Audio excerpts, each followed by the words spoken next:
More updates, more not news, but how should I say, status report. But I try to be quick because I'm more in a code mode than a talk mode. But let's see how this goes. Maybe I'm going to a wild ride. Who knows? But anyway, what is new? I'll make myself just a short list here so I don't forget things. But I go to one by one thing and just get through it. So the first not important thing, but the first thing I might show. Let's see, I compile as a plugin, and okay, debug mode. The GUI. Let me see, clean it up a little. Yes. Start bit CSS. I should have started it before, but I also always started do this videos improvised and just so. Excuse me. Oh, a new beta, but okay, afterwards. Let's see. Here's the synth. You saw the compilation time is just a few seconds. That's always nice. Of course, it takes quick iteration times and stuff. But the GUI not the new, but the GUI part is more or less not finished. Maybe there's and it will never be kind of finished. We'll always improve it, but kind of it's the the translation to version 2. Maybe I can say is starting to feel kind of done, or we reach the goal, but who knows? Let's see. But anyway, let's try the okay, I compiled what the F. Let me show. sorry, I'm just stuff because I am compiling the wrong plugin here. This card, and I like to call it plugin. So nothing. So I have just one of this. Sorry, always a mess. Then plugin clap. Now we have a plugin clap file there, and it should pop up there. There's the size demo. Finally, let us get rid of this. So here I'm starting to code a new demo, or a demo. I'll use this to just add on things to have something to test and something to show. But the new things, okay, back to the new things. Now nice to have a list in front of me. Of course, the scaling is proportional, nice and clean. One of the new things is the tweening. I started to incorporate the animation and tweening stuff into the system itself. So you can do stuff like this, for example. And just click, and you just kind of in the code you just fire off a tween and just forget about it, and everything happens in the background automatically, redrawing and realigning and everything, which is nice. But at the moment I only have the size of a widget, and I will add in a lot of other stuff like movement, like the colors, the sizes, the background stuff, so I can do things like fade in and out and move instead of always this snap functionality. For example, I also have this menu, or actually not a menu stuff here, but I also have this overlay. As you can see, the darkening of the area here. That is just temporary. I don't know if that's the good thing to have on the pop-up menus, but just for testing.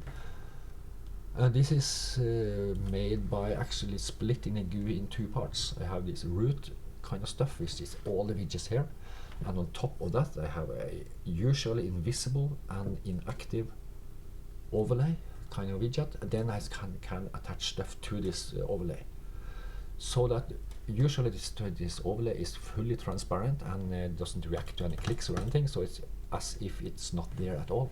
Oh, what's this? But the widgets or activity in here can do stuff with it. For example, when I click here, I just set a different color. Wow. I set it actually to black, but the alpha or transparency to mostly transparent, so it just darkens everything. I could do anything. Could have it in red. You could have different colors for different widgets, whatever, or it could be actually no change if that's what you want. This is not affected because it's attached to the overlay widget, which is kind of drawn afterwards. So whatever I attach to the overlay will not be affected with this overlay thing here. And the model stuff, so that you can't click or do anything here, is something else that is a parallel thing, so you can do it, different things depending on what you want your widgets to do, for example. No, take it. So but what I wanted to tell, say, you see this, she kind of snaps darker and lighter when I click it. I wanted to be fade in and out in things instead. Same thing with some of the hovering stuff. For example, I wanted, for example, over a button, I could, when I hover over it, I could either some kind of growing, or maybe the color should be a little bit more intense, or something, but to show that, okay, I is kind of waiting for activity. The mouse cursor does some of it already, but you could also do something more visually. Like here, it kind of do something. You see that highlights the line here when I hover over it. And same thing with the areas, different things. But more of this, and all of this could use all of the tweening stuff much more. For example, also I will add in double clicking. For example, double click here, and it should just shrink down to almost nothing, but animate instead of just going off like this. So that's the tweening idea, and overlay may come into play. Maybe I could do something with everything on the overlay, for example, or something. So that's nice to have implemented and have in place, and everything works really nice, except that I kind of actually hack it a little bit because of the way it's implemented. I can trick it a little bit, because at the moment that's because it's not correctly implemented.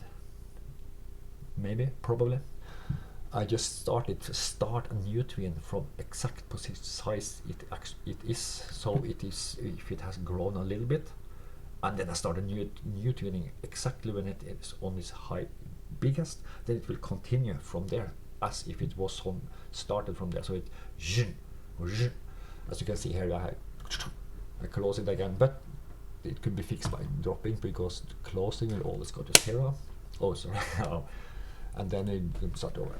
This can easily be fixed by 2 ways. Either I could check in the clicking here, or I could actually do the tweening stuff and add restart and tween, stop, and do something a little bit more flexible stuff there. For example, add the tween after if something is already active, for example.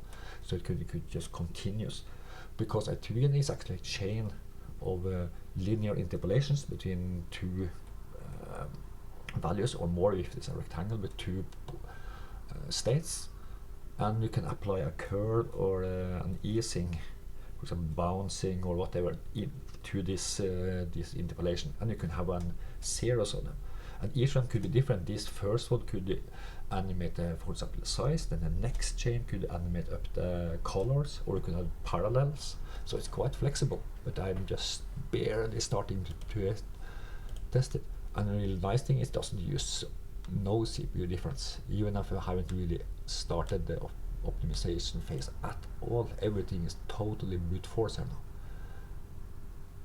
Every little change of the GUI will redraw everything from scratch, even from the background here. So if I, for example, drag this a little bit up, I still draw everything. That's not the optimal way to do it. So I will have some buffering, but that's not. But still, even if it's done in a brute force way, I almost can't see any CPU use, or no matter if I animate or do anything. So it works better than I hoped. Actually, I was afraid it started just choppy, because for every pixel or every timer event, it has to do all this realigning and stuff. For example, to move these down. For example, for some it could be percentage, and some could be depending on size and stuff. So, but it's surprisingly, I was surprised how smooth everything is going still, and no CPU actually. Also, this is the debug version, so it's not unoptimized at all. But anyway, that was kind of a little bit too much talk about nothing. Since I have all this layout or alignment and anchoring and stretching and filling and percentage stuff and different stuff for the alignment of the widgets, where they should be positioned inside its parent widget, I added a couple of more options. One is the stacked widgets. For example, I have these are stacked horizontally. They are separate knobs, but each of them are set to stack horizontally. So what they will do is just fill out horizontally the area which is available until there is no more space, and then go to the next line. Kind of like the icon view in file browsers, for example. So you could stack it up like however you want. So you just throw widgets in there, and whatever space it's available, it will fill up. Yeah. And the nice thing is that these can be whatever widgets. It doesn't need to be just simple things like knobs and sliders. It could be the full menu system. It could be in the tab system here. It could be anything. So you could, and even these resizable things. There is no for everything is just a widget, and every widget has the same functionality, but are using it in different ways for the different types. For example, if I click or not click, and blah blah blah. But having this, all this can of course be combined with all the other things like stacking and layouting and blah blah blah. And additionally, we have also this vertical version, same thing. So it fills up as much as it can, and then it goes to the next line. So you see the last one here is always the last one. So it could be nice to, for example, stack up things like this, but these are set up in a different way. But anyway, that's stacked layout. I added in image strips, so you can have bitmap knobs, but they are of course zoomed. So depending on the zoom level, they can become blurry or ugly interpolated, like this is doesn't really look good anymore. But I'm thinking about implementing something called MIP mapping in the image part of the widgets, both for purely images like this. This is a PNG included in the file, and this is also a PNG but a long strip, and then it selects at the runtime which one to draw.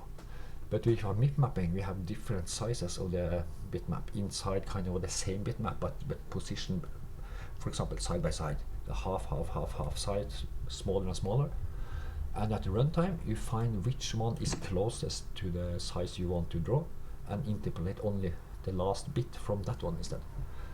So you could kind of prepare much for example, very soon bitmap. It could even change, for example, if you want to.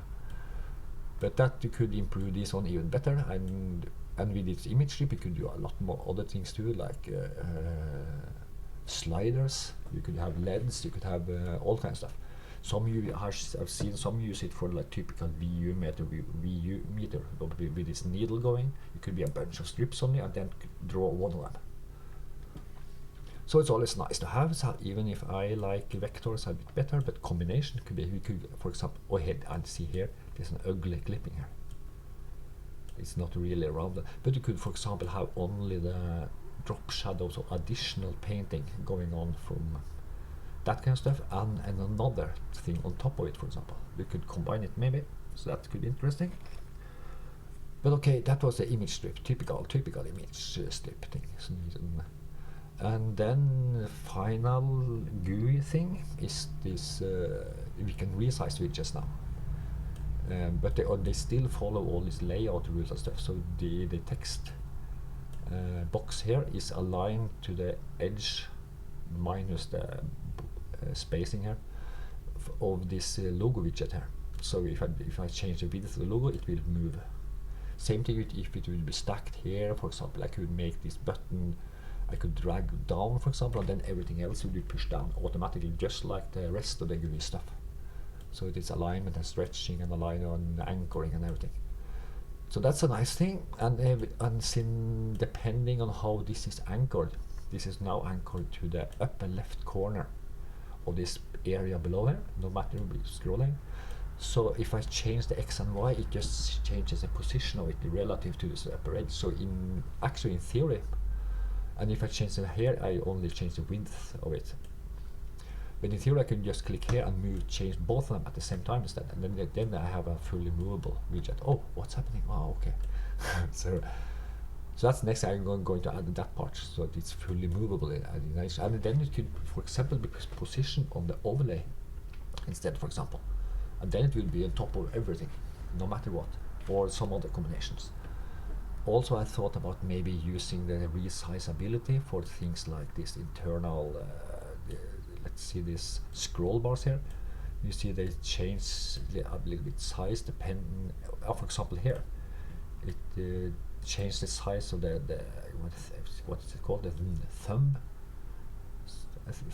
knob or something, depending on how much it's visible. And maybe could use this resizable part as kind of zooming thing. Let's say if I drag the edge of it, maybe I could zoom it in, just like the usual things here in DAWs, in sequencers. So I already have another. Oh, I forgot to add it.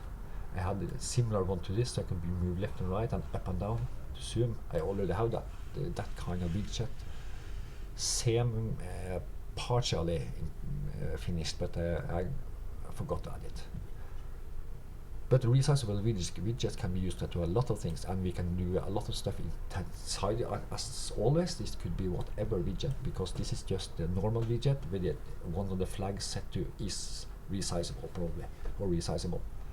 So you could, in theory, have this text editor resizable and the knobs themselves or whatever, or it could happen because events. So it's nice this to have this working. That was mainly the new GUI things. The most from now on, I guess I'll start to kind of, what should I say, do things properly instead of all the things as missing, all these optional things, make them look a little bit better, and adjust the text sizes and blah blah blah, make them better and better. Because I have focused almost too much now on the functionality and the code part and the event system and stuff. So, and also how this can interact with the rest of the plugin or program, for example. Because of course you want to know. There's no point in having a button you can switch if nothing is seeing the value. That's okay. That's a kind of I can go while I'm talking about widgets. And any widget, no matter what, even this menu or whatever, can be connected to a parameter. And then if it is connected to a parameter, it uses the parameter value and the ranges and all these flags to do stuff instead of using the internal value. Internal values in widgets are always 0 to 1. So from like, what shall I say, from empty to full, empty, full, empty, full. And then I have to do some translation in between, but if you're connected to a parameter, you're kind of asking the parameter directly instead. But then you can have this text here, for example. This could be a parameter, and then the text would appear and stuff. But so it could be, and actually even more deeper, every widget can be connected to up to 16 parameters. At the moment, it is definable for things like dual stuff here. So it can be starting to be quite flexible. But that was mainly the new GUI things, I think. Probably a bunch of things I forgot, but anyway. So let's see the other things. That's more synth specific things, but that's another thing I've been doing lately. I'm going to implement something I call the voice processor. That's since I already have a bunch of I call them processors. Let's compile it. I call it processor. Probably a processor processes events and audio. Usually it sends them events in, and then either it modifies audio going through it, or it creates audio if it's a synth. The voice processor is one step more. It also has a bunch of voices, and it splits up the events to the separate voices, and it tells the thread pool to calculate them in different threadings and stuff, or do it linearly internally itself. Not threaded, but linear. I use the thread pool to the clap extension for threading, and then afterwards I sum all the voices. Interesting thing that I can also, with this setup, easily do polyphonic effects, a separate effect for every voice, and then with separate settings, for example. That's since we are calculating voices in different threads, they have to be very separate. They can't rely on each other or calculate to a common buffer or anything. So they are calculated to their own voice. separate. Let's say 4 voices or 16 or whatever, and then afterwards they are just added together and sent out. Afterwards they have been calculated separately. But before I do this mixing, I could do whatever to these buffers, and I know which voice corresponds to each buffer, so it's quite. And you can pick up some parameters or whatever from there. But anyway, that's just the voice processor is a new thing, and as soon I had to I had of course to have a case or a reason kind of stuff to use it and be able to kind of reproduce it, so I could see if actually coding works. I never code blindly. I call it blindly. I have to see it working and do small step.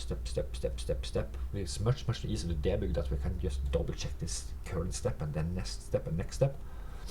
And as soon as I had the voice manager, I needed to have a reason to do this, so I created a simple synth. I had this for a while actually, but I recently brought it back on with a new voice manager instead.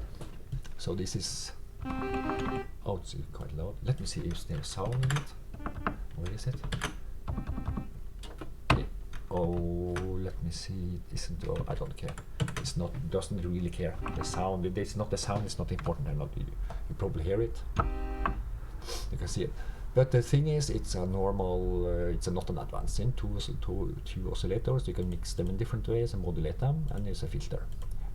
The main interesting thing is that everything is calculated per sample, per voice. So they say. So I can, because I'm planning to do some feedback stuff. So even the envelopes, the filters and everything, even I can recalculate the filter coefficients and everything, every single sample. So it's not efficient at all. But still, I currently set it to 64 voices, and I'll show you. This is very interesting because I'm going to show. I'm going to compile one afterwards, which is not using the thread pool, so I can see the difference. Because let's say each voice doesn't do much, do a little bit. But let's a little bit more release so it will last a little. But now here you see the voices. This area here is release voices, this is off voices, and this white stuff is the playing voices. But I can start filling them up. Now a lot of release voices. And you already see quite a lot here. You see a little bit more than this. Let's see how much some of this on my screen. But this is the debug version. This is still threaded, I think. Let's see. Stop it. Let's see. Terminate. Let us see some if it's still threaded or not. Yes, this is a threaded through, but it was a debug build, so we can make the more realistic with a release, but it takes a bit more time, so I want to know how much time. It was so much. That's a very scientific measurement, of course, but let's see the difference in some roughly. The only difference is debug and release build, so it maybe not even turn down the volume a bit and turn full release off. And also now there's 64 voices, and also there's a quarter maybe. So I could probably have 256, 1,000 voices. Even though the voices these are not very advanced synths, but still it's still very brute force and ugly way of coding. So it's not efficient at all. But still, that's a thread pool doing this, because I can show you what's happened if I'm not using a thread pool. If I'm using it manually, see the difference, and then I can just where is it? Set process threaded to false instead, and save and compile again. You can see the difference, and the only difference is actually this little true or false here. You can see how much this does. And then I'll show you the VST3 afterwards, because VST3 have to have this false, because there is no thread pool in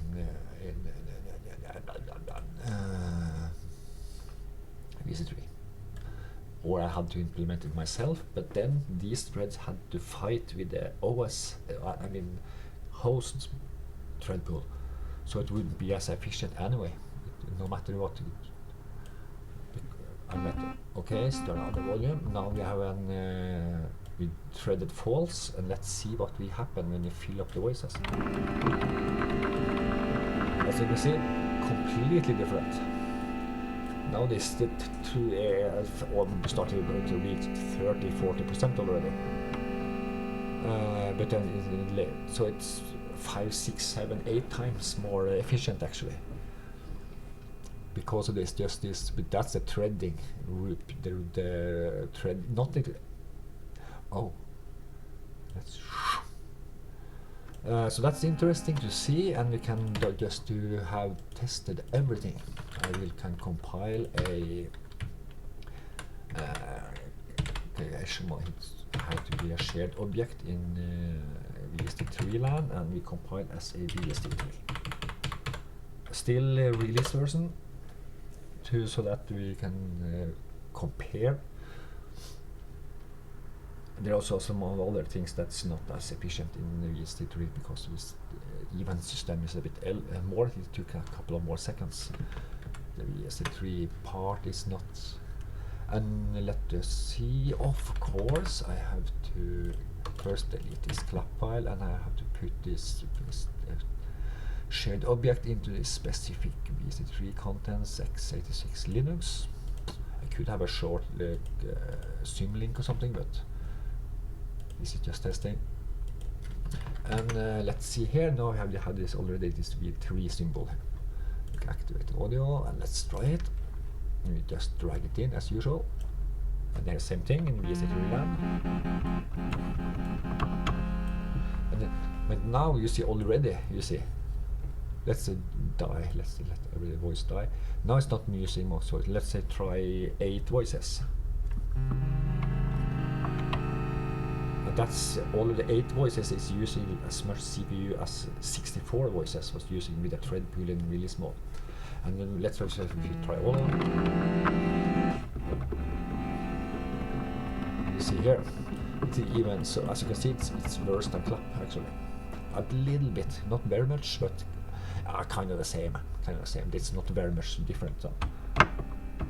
But the nice thing is that in clap you can kind of do this automatically. You could just, especially if you're using this toolkit, of course, you could just set this to true, and okay, now it's done. Everything.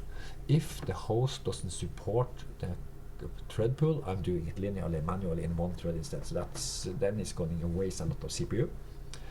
But that's how it is at the moment. Let me see other interesting parts of this voice. Now let's compile a normal clap one. I'll show the rest of the things. And also compile no, we don't need this release version because it doesn't use much CPU anyway. We can just do it just as well. Let me clean up this VST3 here first. Done. And there is a clap. We have that instead. Let's and let's the what should I say, the other plugin related things that is not necessarily new, but things that is very easy to get going by using the toolkit. How the things you kind of get automatically just by see it. Okay, I am a synth, and bang, there almost everything is prepared for you, kind of. And let me create another track because I'm going to show a few other things. So the first thing is when I select the track, you see a bunch of colors appear all of a sudden. And also as I change the tracks in my controller, you see bam, these triangles here appear. And they also, you see this also the orange circle around the remote controls. This is a remote control extension. You just decide 8 parameters, which should be, in this case, I just set up one page, say synth parameters, and then I added 8, and then it added 8 controls to it, and I didn't add 8 controls, but I defined 8 to be this 4 for each oscillator, just to kind of hard code them, and that's it. And from then on, every time my controller, I mean, will automatically control the knobs here.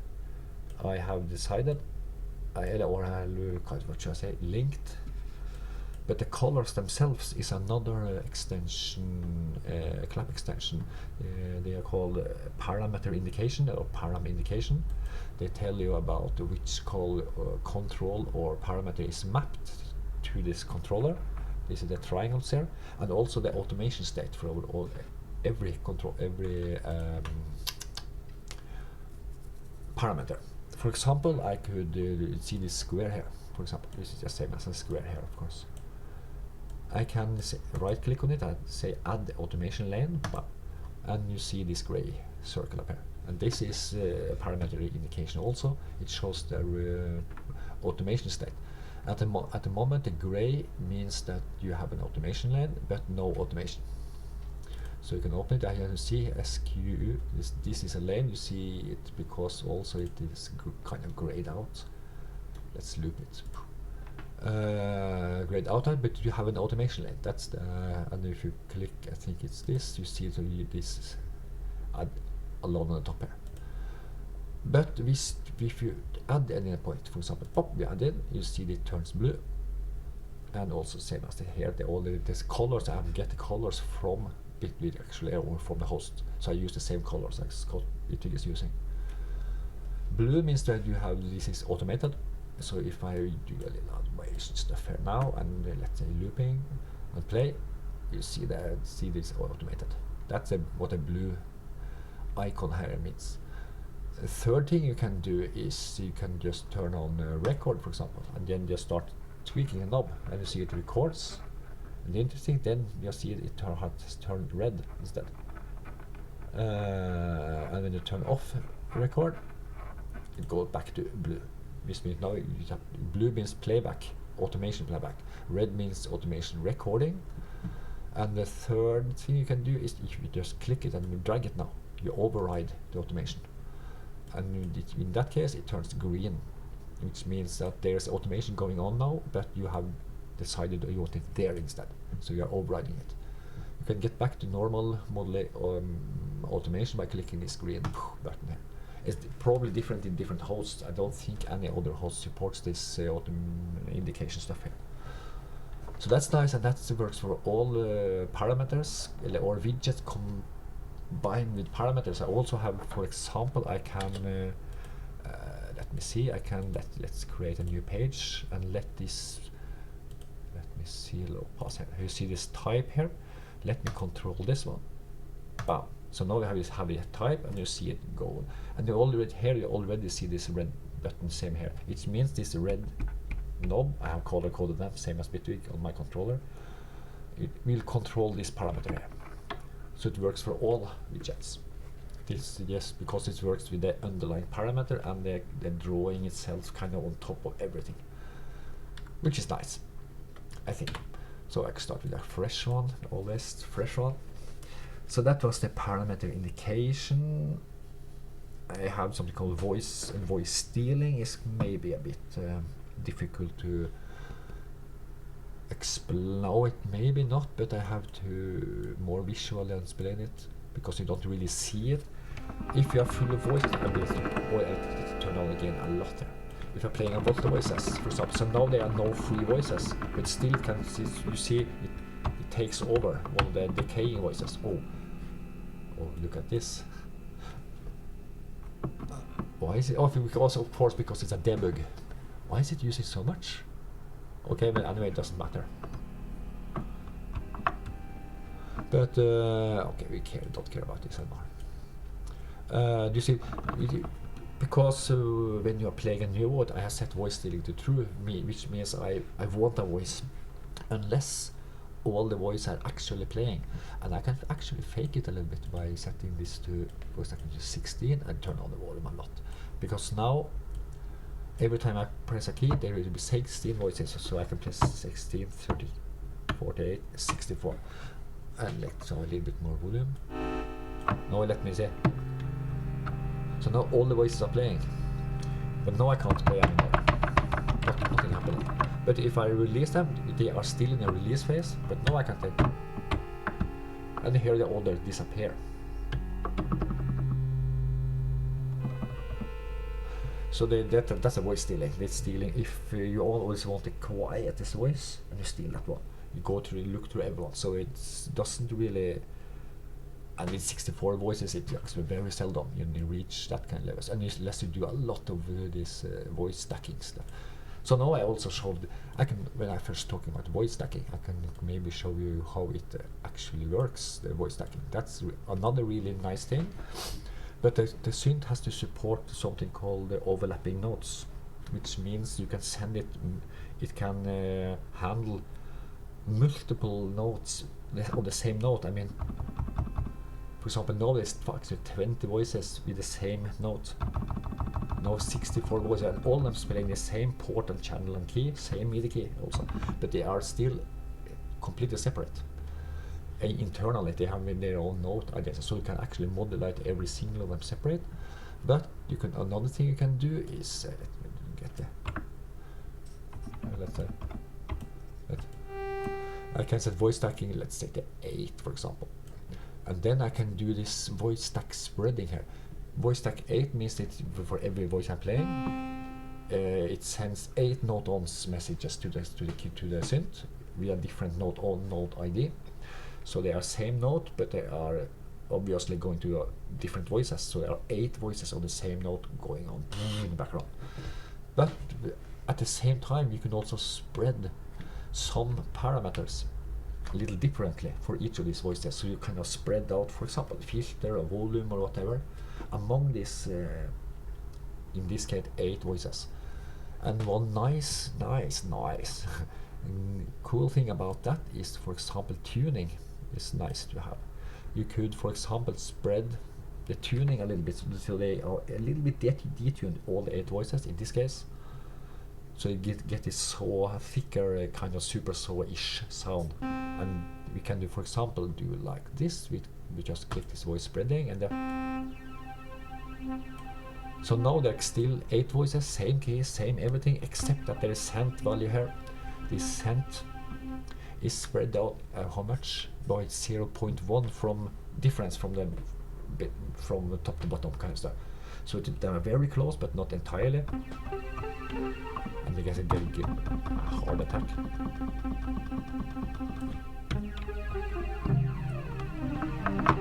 And now you start to get quickly up in the voices here, as you can see.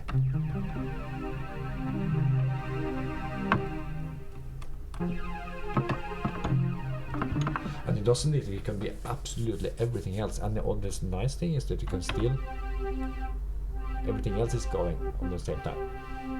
And okay, when I per voice thing, module polyphonic things, you can do much more with it. Actually, one thing I like much better than actually this polyphonic, this voice stacking is, okay, let me drag in a fresh one again, is polyphonic modulation. That is a really nice thing. Let me start up one. Let's add an LFO modulator. Let this one here. Let this go like slower. And currently, because it's blue means monophonic, green means polyphonic. So we switch it to polyphonic, which means there will now be one separate actually LFO or modulator per voice, and they have their individual phases and everything. So, but you don't see it because they're not aligned to anything. You see the dots appearing here. It's the one per voice. Let it turn over a little bit. But you see the value going on top. You can assign that position here to whatever, and that is per voice, which is interesting. For example, if you want to, let's a little bit, let this one instead. Let's go up from here to. You see the frequency, so you could polyphonically.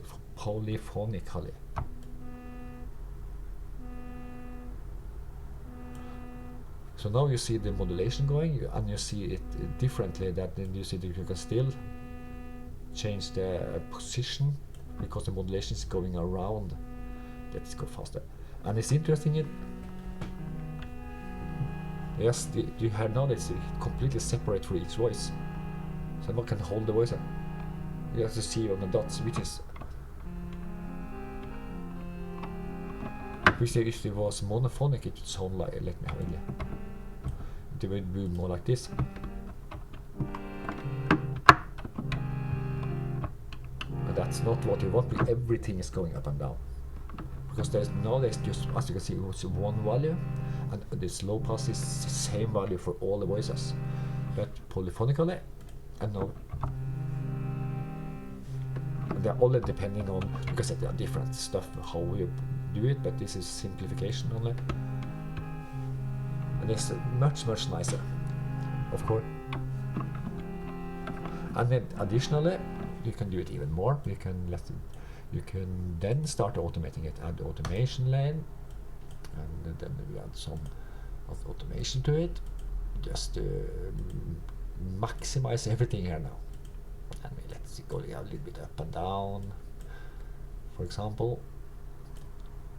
Okay, we don't care much.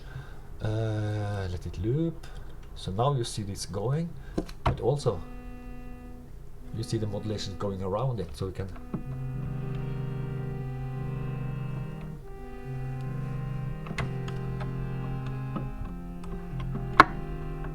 this that really and not nice. This feels completely chaos, but and still, and you can also override it by testing. And then you could even do it more. You could additionally do this voice stacking thing. Let's call it 8 to really stress the system here now. We want to change the scent here, so you get it at the top here. No, I want to set to 0. The scent, and I want to modulate voice stacking. The scent.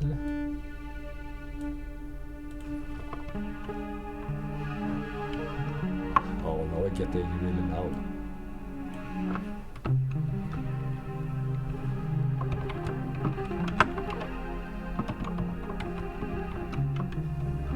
So now it's a lot of, so the event system, you see the background here, it's going crazy. And that's, of course, this is not very performant because it's not thread safe or anything, and printing. I think it actually prints from the process function in the audio thread. And it's sending things out through a socket inside the audio thread. That's not a good thing to do, I guess, but it doesn't really matter because this is just debugging. I can show you afterwards. I have other more interesting variation of this coming soon, so something called observers. So that's a lot of the voice things and thread. Let's see, remote controls, parameter indication, voice stealing, polyphonic modulation, thread pool, voice stacking, and note expression. That's the final thing in the synth part. But I have to grab my little keyboard, a little block version of it. It is starting to fall apart, but it actually works. So that's the main important part. So I can actually code expression stuff with it, and it found it. For now, you can do it like.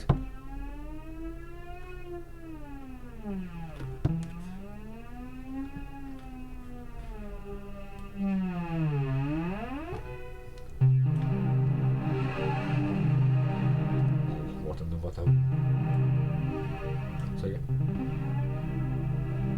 and this is also polyphonic, of course.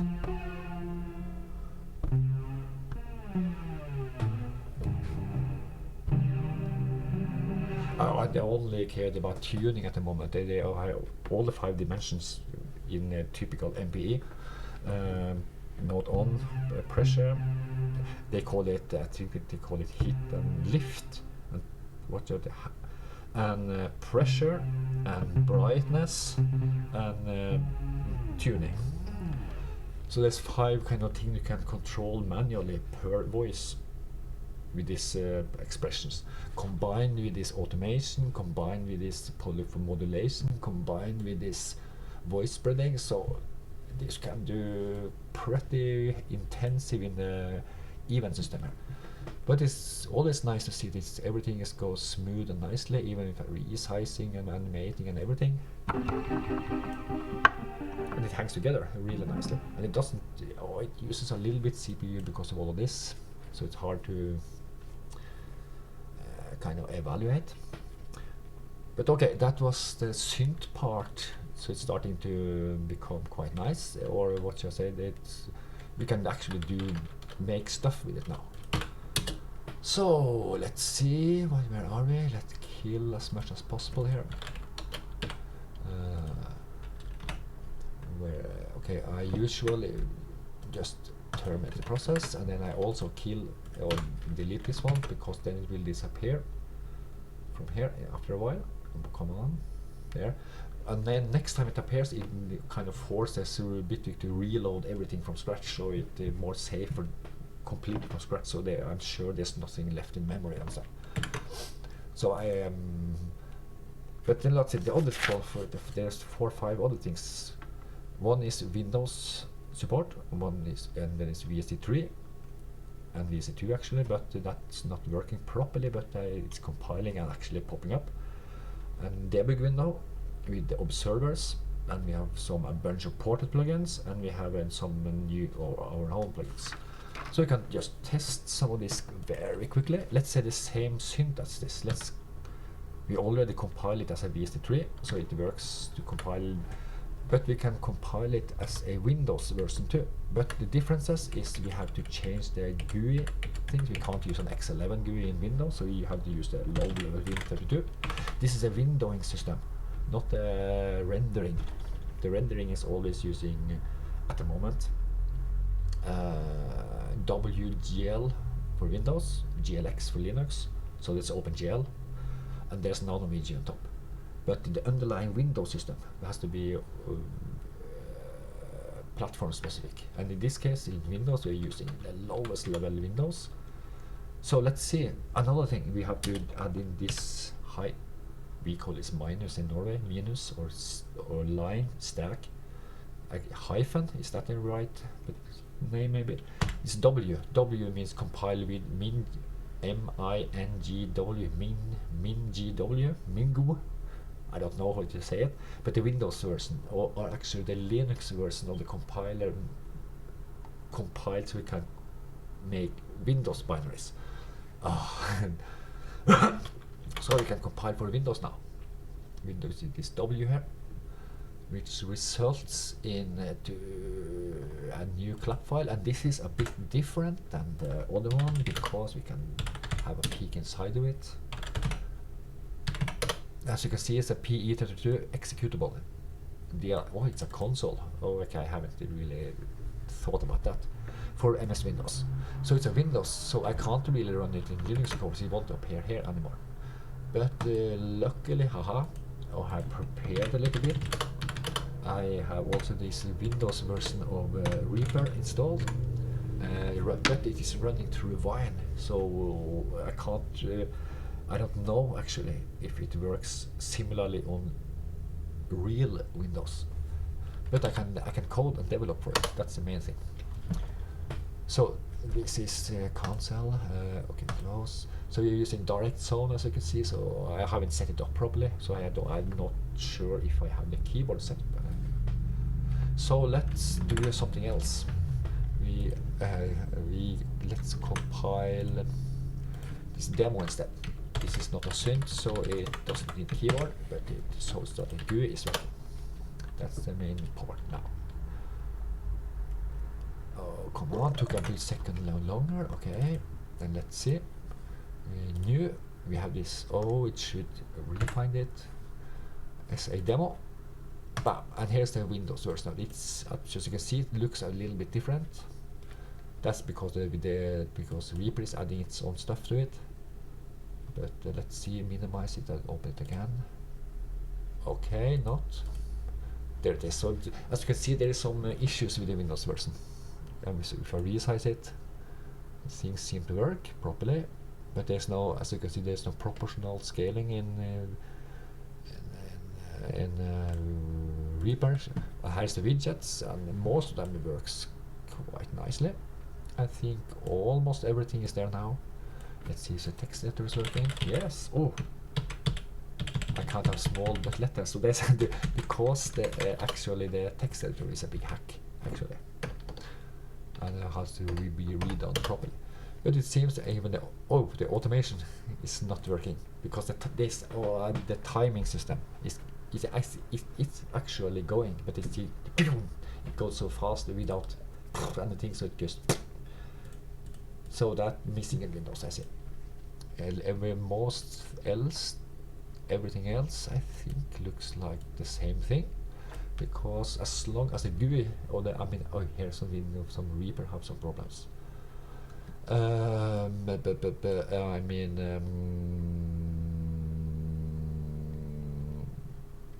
So it and the audio system, the clap part itself is kind of identical. There's almost no, only the GUI and and creation or initialization of the GUI. That's the only difference.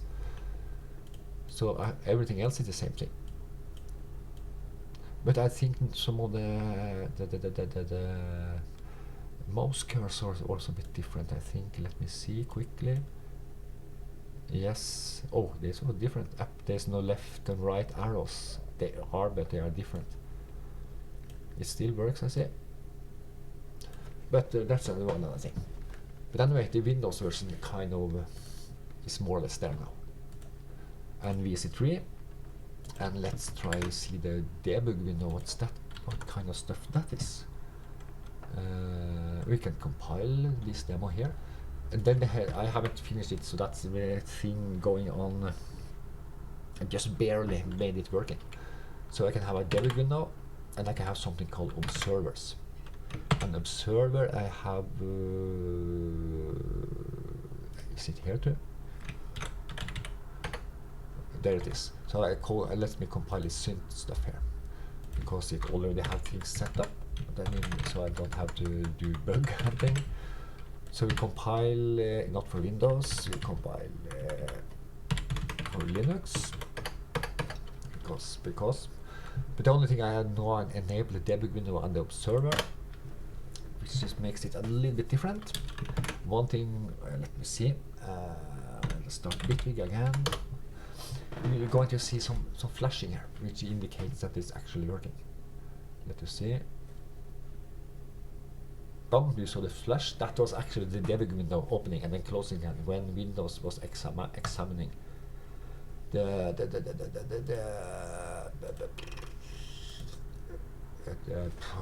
plugin, because this debug window is attached to the binary, to the file, not the plugin. So, for example, I can drag it in now, and you see this weird window here with this counter going on. Separately from the window, we can resize this and everything, and we can close it, but still it's going. Another thing is a bit weird if you add in another one. You see two all of a sudden, suddenly. Because if I delete, then it just stops because I can't close it. But I can resize it, not properly, as you can see. Oh, there's some weirdness. Because this is not finished, as you can see. But the main thing is, let me kill it again. It's still here. That's another thing some plugin developers realize after a while. Even if you delete the plugins, there is no plugins here now. You see, none. But still, the debug window is open, and it's attached to. So this shared library or this clap file is actually loaded, is still in memory. The destructors and stuff hasn't been called, which means the reasoning for this is the OS is doing a lot of caching, and the host is doing a lot of caching. So that's one of the reasons I always, as I can't delete it here, and if I drag it a new one, then it will just add things because I haven't made it thread safe, so it's a bit at the moment. So what I usually do is just terminate it, then you see it's appeared because it terminates everything related to that. And I think I can just enable it again and just drag it in, and then this new fresh windows will appear. This sample position here is actually what I call observers, and this is just a first test, because inside the process there is an ever increasing counter from when you start the plugin. It's going all the time, as long as the plugin is running or processing. I think there is some sleeping function. Let's remove. I think some plugins go to sleep, and then you see this will not increase, for example. But the thing is, this is, I'll show you here. Because of one single line, actually, I set up in the voice processor, I observe this function here. It is just a variable, and I give a pointer to it, and describe what it is the new int, and naming, and from then on, it will automatically appear here with whatever value this variable has. So I can just insert it there, and it 50 times, or not necessarily 50, but at every of the timer ticks, the GUI timer ticks, which is set to 50 times a second at the moment, it will update this. So you always see the current value. So you can do it for whatever. You could do it for maybe some state or the parameters here. So that you could, what if I start playing now? For example, if this is restarted, you would see this is the actual current value inside the running plugin. So you can attach a bunch of variables here, for example, for everything related, for example, to a filter, a voice, or whatever. And when you start tweaking, you can maybe see things that, oh, this pointer is all of a sudden null, for example, which it should never be. Then you have much easier way to find it. This idea is coming actually from Sonic, the editor in Reaper, because it has all the variables inside your script, always running at the side, but they are updating at 2 times a second only, so it's very slowly. But it's idea always having the variables visible and in the runtime, and when I'm actually tweaking things. For example, I could have the parameter value of this. For example, I could have the widths and heights of the editor. I could have a pointer to something and see if the pointer changes. A lot of stuff. That is very. I will probably extend this window to be more like a proper GUI with the open closable sections for example, all the observers or some host info, the current state of the audio running, and all kinds of stuff. And here is a text field, which I plan to just, instead of all this drawing here, I just plan to draw them in here. As long as the debug window is open, I can just draw them here. I can scroll them and click and select and do different stuff with it. So I have lots of ideas for this, but this is very early, as now it's just to have it actually up and running. That's the idea. So if I kill it, you see it stop, because the pointer is actually still pointing to a variable, or else it would crash, because it would be, so the pointer is still valid too. So there is some now it knows, of course it's just not being redrawn. If I do, I don't know. Okay, now sorry. I just remembered that the text and observers keep a copy in case the variable changes in some ways. Both this and the text field keeps a copy. But that's a thing I think will be really nice later, when you can develop it properly. So it both thread safe, and you can maybe have list of multiple instances, for example, and can change between them. Maybe could I don't know. But as soon as I have it running, now the ideas come marching. So that was the debugging stuff, and it crashes. Because again, this is the same thing. It's because I haven't really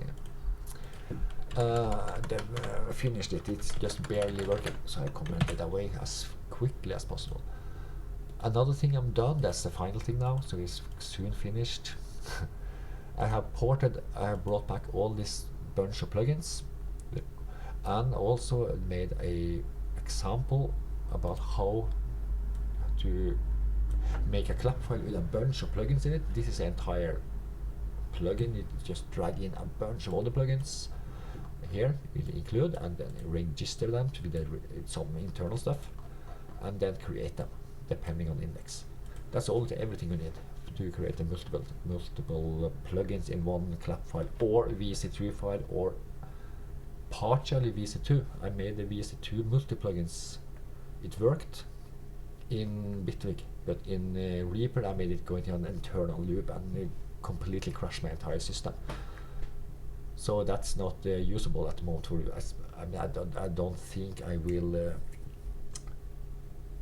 spend much energy on VC2 actually. I think VC3, and I thought about the LV2, but I'm not. I will see. As long as I have Clap and Linux, I'm satisfied. But anyway, that's the new things. I could go on and on, but about smaller internal stuff, but I'm tired now. So that's have to be it. Look into it and see what you let me know what you think. That would be interesting to hear actually. So until next time.